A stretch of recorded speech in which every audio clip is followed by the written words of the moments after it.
Okay, so good morning to all of you. Okay, जो भी समय चल रहा है आपका, ठीक है, उसकी शुभकामनाएँ। तो आज हम नया कुछ टॉपिक स्टार्ट करते हैं केवीपीआई का। ठीक है, सो केवीपीआई में आपको एक बहुत ही खूबसूरत और काफ़ी इंटरेस्टिंग चैप्टर दिया है, वर्क, एनर्जी एंड पावर। ठीक है, इसके बारे में काफ़ी लोग जानते हैं, वर्क क्या होता है, पावर क्या होता है, एनर्जी क्या होता है। एक छोटा सा रिवीजन कर लेते हैं हम लोग और उसके बाद हम आगे बढ़ते हैं। ठीक है, सो एक्चुअली 9th स्टैंडर्ड में 10th स्टैंडर्ड में आपने पढ़ा होगा वर्क के बारे में क्या है, पावर के बारे में क्या है, एनर्जी क्या है। लेकिन जो बेसिक चीज़ें पढ़ते हैं 9th स्टैंडर्ड में 10th स्टैंडर्ड में, उससे कई गुना ज़्यादा एडवांस हम के वी पी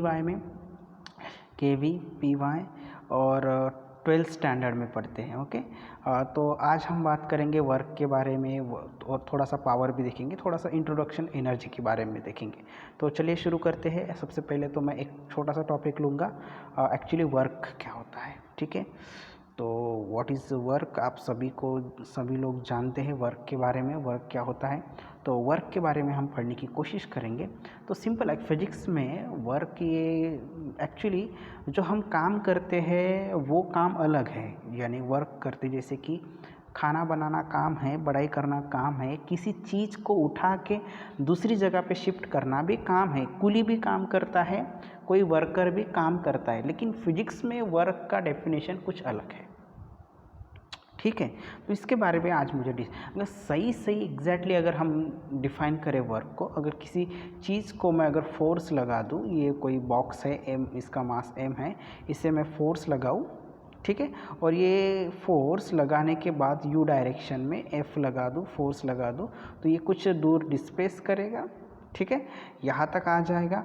तो वर्क इज इक्वल टू, अच्छी डेफिनेशन, फोर्स इनटू डिस्प्लेसमेंट। ये सिंपल डेफिनेशन, ये बहुत ही सिंपल डेफिनेशन है। Force into displacement is known as work. किसी चीज़ को अगर फिजिक्स में अगर डिफाइन करें, इससे अच्छा डेफिनेशन नहीं मिलेगा। ठीक है, और हम इसे और थोड़ा सा अच्छा डिफाइन करेंगे लाइक दैट। अभी देखो, ये थोड़ा मिटा देता हूँ मैं। तो फोर्स को क्या करेंगे, थोड़ा सा अलग तरीके से डिफाइन करें लाइक दैट। तो ये तो simple definition, force into displacement is nothing but work. लेकिन और थोड़ा सा अगर डीप में जाऊँ मैं, तो क्या होगा, सपोज टू बी ये बॉडी है, ये सपोज टू बी बॉक्स है, इसका मास एम है, ये प्लेटफॉर्म में स्टार्ट कर देता हूँ। ठीक है, ये फ्रिक्शन वगैरह छोड़ो, ठीक है फिलहाल तो मैं यू डायरेक्शन भी इसको फोर्स लगा दूँ, यू डायरेक्शन पे। ठीक है, और ये बॉडी समथिंग ऐसे डिस्प्लेस करेगी, यहाँ तक पहुँच जाएगी। ठीक है, यहाँ तक पहुँच जाएगी।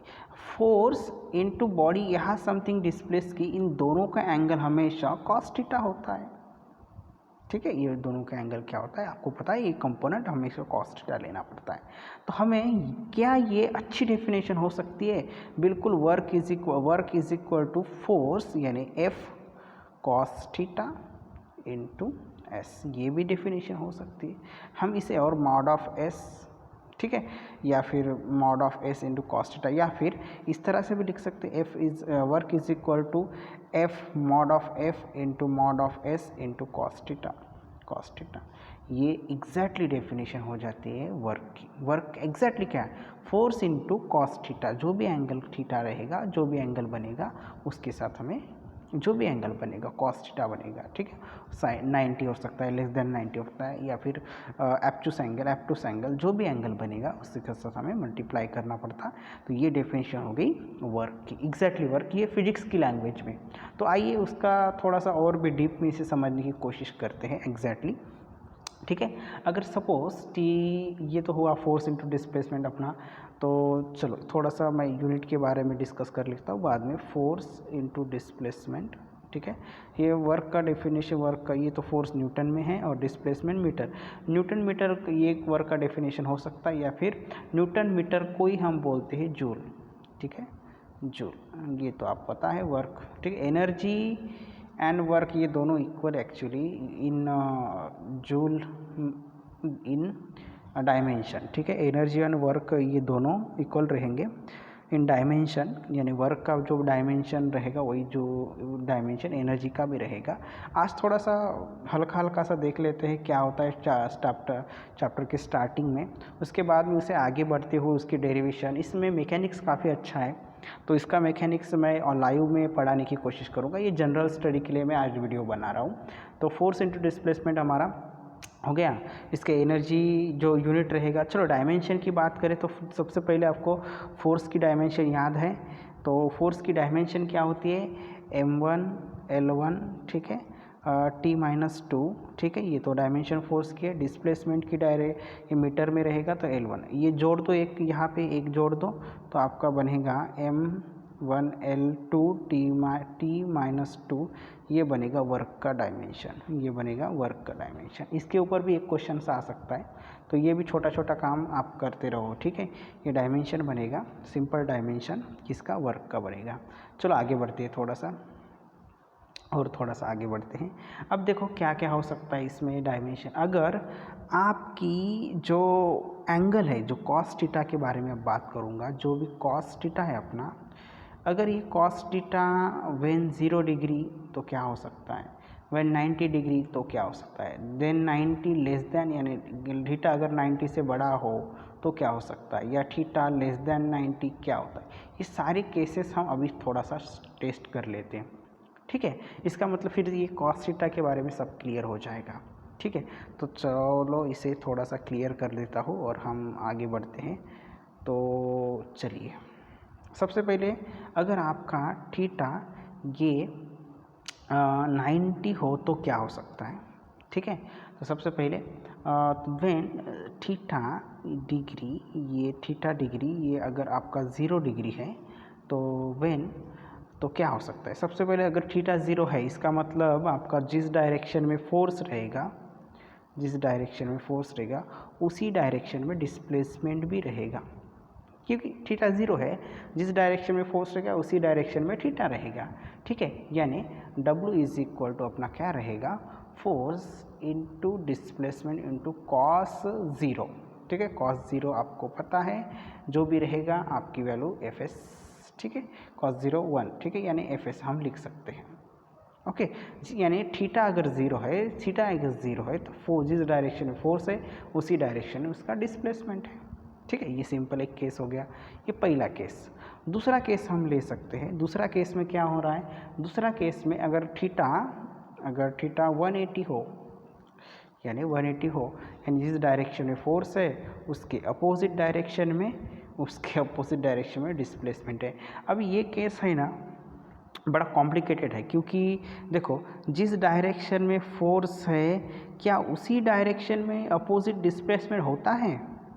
बड़ा प्यारा क्वेश्चन है, क्योंकि सपोज टू बी ये ब्लॉक है, मैं इसको फोर्स अप्लाई कर रहा हूँ, तो इस डायरेक्शन में फोर्स अप्लाई कर रहा हूँ तो इस डायरेक्शन में डिस्प्लेस कैसे होगा, ठीक है। बड़ा आसान है, समझा देता हूँ, ठीक है। एक मिनट, थोड़ा सा धीरज रखो, आगे चल के आएगा इसके ऊपर क्वेश्चन, ठीक है। ये आगे चल के उसके ऊपर क्वेश्चन आएगा।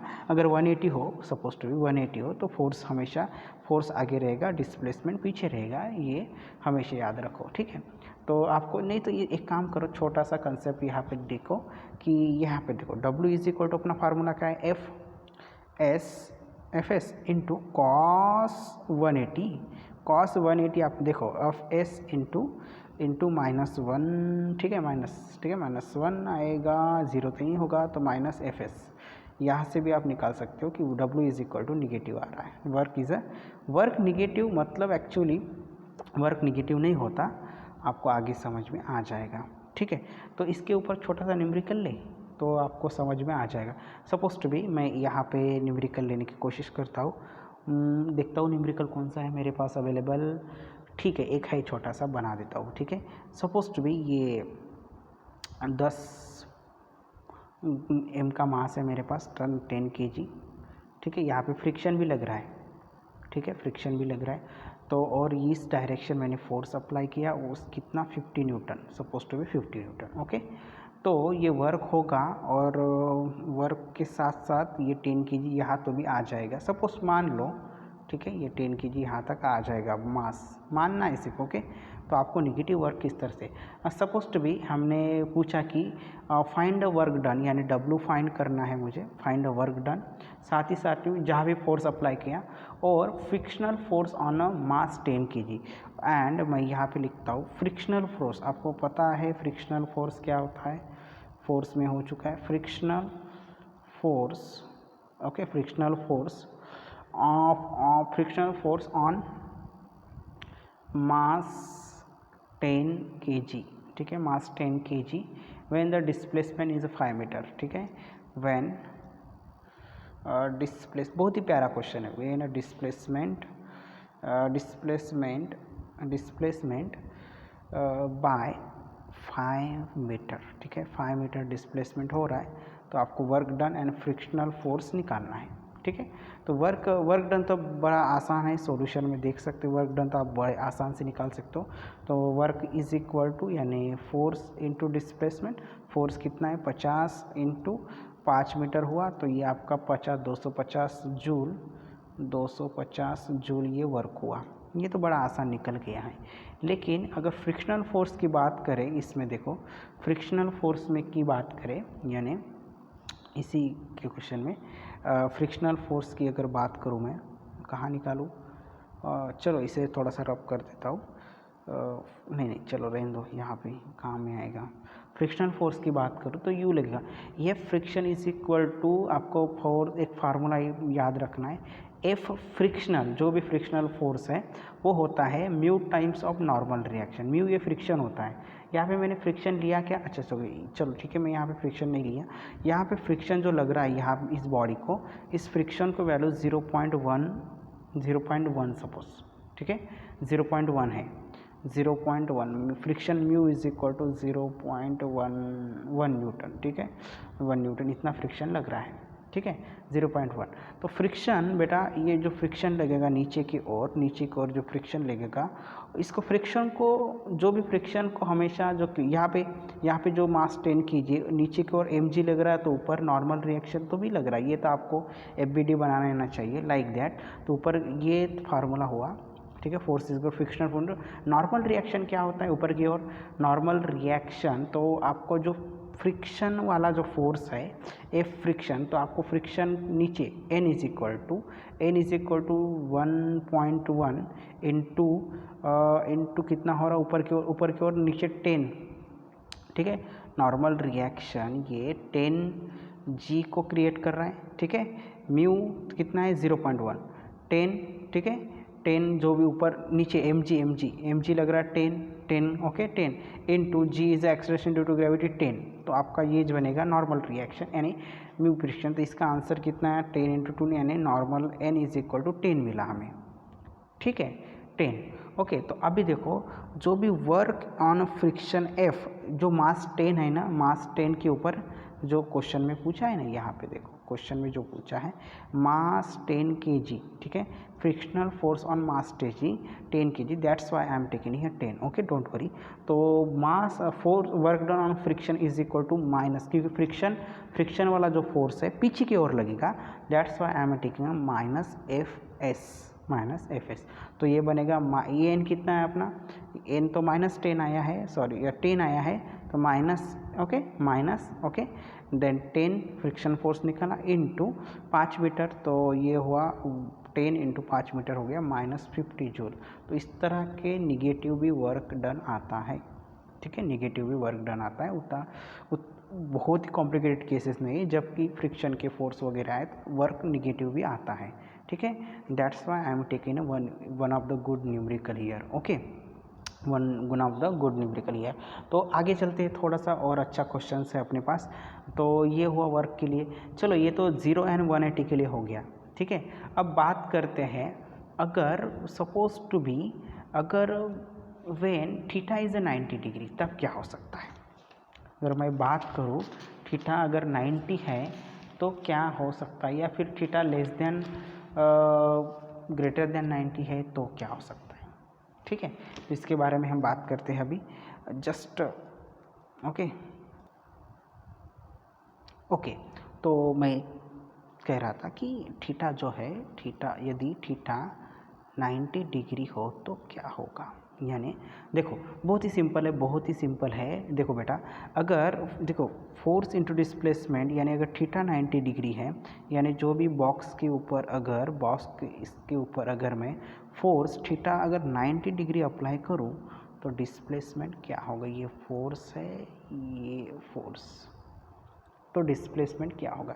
बाय डेफिनेशन क्या होता है, तो work is equal to by definition force into displacement into cos theta. तो दैट इज़ जब 90 डिग्री होते हैं थीटा तो उसे बोलते हैं ज़ीरो वर्क, ज़ीरो वर्क। ठीक है, ये भी कहा जाता है ज़ीरो वर्क क्या होता है, क्योंकि F X is equal F S into cos theta, cos 90 degree is a zero, that is fs into zero, that's why work is equal to zero. ये डेफिनेशन एक्चुअली है। तो वर्क ज़ीरो जब 90 degree होता है, आपको ये भी तो पता होना चाहिए कि आप जनरल इक्वेशन से भी जनरल तरीके से याद रख सकते हो। यदि आप इसे परपेंडिकुलर फोर्स अप्लाई करते हो, perpendicular force you direction, okay, perpendicular force apply करते हो तो ये बॉडी कहीं जाएगी भी नहीं एक्चुअली। अगर इस डायरेक्शन में फोर्स अप्लाई करते हो तो बॉडी डिस्प्लेस होगी, या फिर इस डायरेक्शन में फोर्स अप्लाई करते हो तो भी बॉडी डिस्प्लेस होगी। लेकिन अगर आप रिपीटेडली यहाँ पे जब फोर्स अप्लाई करते हो परपेंडिकुलर फोर्स, तो बॉडी एज इट इज़ रहेगी। यू भी आप याद रख सकते हो, इस यहाँ डायरेक्शन में अगर फोर्स अप्लाई करते हो बॉडी एज इट इज़ रहेगी, यानी वर्क होगा ही नहीं। यदि वर्क नहीं होगा तो उसे बोलेंगे ज़ीरो वर्क। फिर वो वेरी सिंपल, ठीक है, ज़ीरो वर्क या फिर ज़ीरो वर्क व्हेन ऐसे लिखो, when theta is a 90 degree. ठीक है, when theta is a degree, तो यहाँ पे ज़ीरो वर्क हो जाएगा। ठीक है, क्योंकि फोर्स और डिस्प्लेसमेंट का जो है एक्चुअली ज़ीरो वर्क का जो कंसेप्ट है, तुम्हारा बॉडी ज़ीरो नहीं हो रहा, जो एंगल है एक्सेलरेशन ड्यू टू ग्रेविटी, क्योंकि इस बॉडी के ऊपर नीचे mg लग रहा है और ये यू फोर्स लगेगा ना, और ये वाला जो थीटा रहेगा वो ज़ीरो हो रहा है। बॉडी एक्चुअली डिस्प्लेस हो सकती है, लेकिन जो नॉर्मल रिएक्शन है ना वो ज़ीरो हो रहा है। वो 9-10 में कूली वाला वगैरह क्वेश्चन आता था।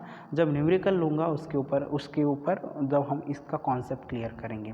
ठीक है, तब फिलहाल के लिए इतना याद रखो, जब when theta is equal to 90 degree then work is a zero. Okay, तो थोड़ा सा और आगे बढ़ते हैं, क्या क्या हो सकता है। ठीक है, थोड़ा सा और आगे बढ़ते हैं, 10। ओके, देन क्या होगा, देखो उसके बाद व्हेन थीटा, इसके ऊपर theta is less than 90 degree. ठीक है, यानी थीटा अगर 90 है, यानी एंगल, हमारा जो एंगल है कॉस थीटा वो एक्यूट है, एक्यूट एंगल है, तो क्या होगा, तो क्या होगा अगर थीटा अगर एक्यूट है तो हमारा, तो क्या होगा when theta is less than 90, इसका मतलब हमारा जो वैल्यू है कॉस थीटा वो पॉजिटिव आएगा। ठीक है, इतना याद रखो, जो कॉस थीटा है वो हमेशा पॉजिटिव आने वाला है, प्लस आएगा, पॉजिटिव आएगा मतलब वर्क भी पॉजिटिव आएगा, वर्क डन यानी वर्क भी तो भी पॉजिटिव आएगा। वर्क पॉजिटिव आएगा मतलब उसकी एनर्जी, यहाँ पे थोड़ा सा ध्यान दो। ठीक है, वर्क पॉजिटिव आएगा मतलब देखो क्या हो रहा कि व्हेन पॉजिटिव वर्क होगा, पॉजिटिव वर्क होगा तो जो एनर्जी है बॉडी को वो गेन करेगा, यानी बॉडी एनर्जी गेन करेगा, लाइक दैट। मैं इसे अच्छी तरह से समझाऊंगा। अगर मैं यहाँ पे फोर्स अप्लाई करूँ यू डायरेक्शन में एक्यूट एंगल में, तो ये बॉडी mg मास है, तो ये क्या करेगा, डिस्प्लेस हो रही, अगर थोड़ा सा डिस्प्लेस हो रही, ये कॉस थीटा पॉजिटिव आ रहा तो डिस्प्लेस हो रही, तो अपने आप ये बॉडी चलने लगेगी, मतलब काइनेटिक एनर्जी लगेगी। Whenever the cos theta is a very small then work is a positive, मतलब एनर्जी गेन करेगा, ज़्यादा एनर्जी कंज्यूम करेगा। ठीक है। अगर वर्क अगर पॉजिटिव होता है तो एनर्जी कंज्यूम होता है, ठीक है। When the work is a positive like that, positive work अगर कहते हैं होता है तो एनर्जी हम देते हैं, एक्चुअली एनर्जी हम देते हैं, लेते नहीं है। अगर suppose to be in case में व्हेन, इसी में थोड़ा सा और चेंजेस करता हूँ। अगर मान लो एक छोटा सा कितना, मान लो इसमें हम क्या करेंगे, अगर इसी केस में when theta, if theta is, theta जो भी है वो बड़ा है 90 से और छोटा है 180 से, यानी बड़ा है छोटा और छोटा है 180 से। और तो इन केस में क्या हो सकता है, कॉस थीटा आपको पता है, तो कॉस यू फोर्स लगेगा, और यू अगर बॉडी चल रही है तो ये सपोज टू बी 180 120 एब्ट्यूस एंगल हो, तो यू डायरेक्शन में फोर्स लगेगा, ओ डायरेक्शन डिस्प्लेस होगा। तो बॉडी चल रही है और फोर्स यू डायरेक्शन में लग रहा है, ठीक है, ऊपर की तरफ, मतलब बॉडी को हम खींच रहे हैं, ऐसा हो रहा है। इसका मतलब बॉडी को हम चलती हुए बॉडी के रोकने की कोशिश कर रहे हैं, यही हो रहा है। तो चलती हुए बॉडी के रोकने की कोशिश कर रहे हैं, मतलब हम निगेटिव वर्क कर रहे हैं। देखो कॉस थीटा निगेटिव आएगा, कॉस थीटा 120 मतलब निगेटिव आएगी। कॉस थीटा निगेटिव मतलब वर्क इज़ अ निगेटिव, ठीक है, work is a negative. Work negative हो रहा है मतलब हम एक बॉडी को, उसको मतलब वर्क इज़ अ मतलब एनर्जी ले लेते हैं, सपोज टू बी एनर्जी हम देते नहीं है, लॉस करते हैं, कम करते हैं एनर्जी, यानी एनर्जी कम कर रहे हैं, ठीक है, कम कर रहे हैं। ये थोड़ा सा बेसिक डिफरेंस है, कब ज़ीरो होता है, कब पॉजिटिव होता है, कब निगेटिव।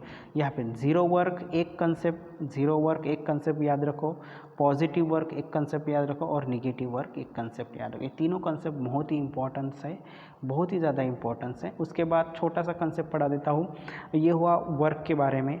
तो पावर क्या होता है, छोटा सा पावर इंट्रो रहेगा पूरा वीडियो में। पावर क्या रहेगा, power is a work by time, ठीक है, वर्क बाय टाइम, ठीक है, वर्क बाय टाइम, ये आपको याद रखना है। Power is nothing but work done unit time, work done by unit time is known as power. Unit क्या रहेगी, जूल पर सेकंड, ठीक है, या फिर पावर का वैट भी तो है, आपको सुना है, ठीक है। और इसका जो भी डायमेंशन है उसके कैलकुलेट करो। देन एनर्जी क्या होता है, एनर्जी के बारे में capacity do the work is known as energy, ठीक है। एनर्जी का यूनिट जूल रहेगा, जो भी पावर का है भाई। ये तीनों चीज़ें हैं ना एक साथ रिलेटेड है, और इस चैप्टर में काफ़ी अच्छे न्यूमेरिकल्स और काफ़ी अच्छे वर्क एनर्जी थ्योरम ये भी आपको यहाँ पे पढ़ने को मिलेगा।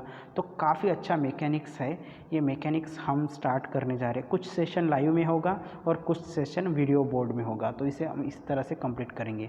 Okay, thank you. ये जनरल वीडियो था, इंट्रोडक्शन वीडियो था, इसे आप कंप्लीट करो, और आगे का हम नेक्स्ट वीडियो में और लाइव सेशन में कंप्लीट करते हैं। Okay, thank you.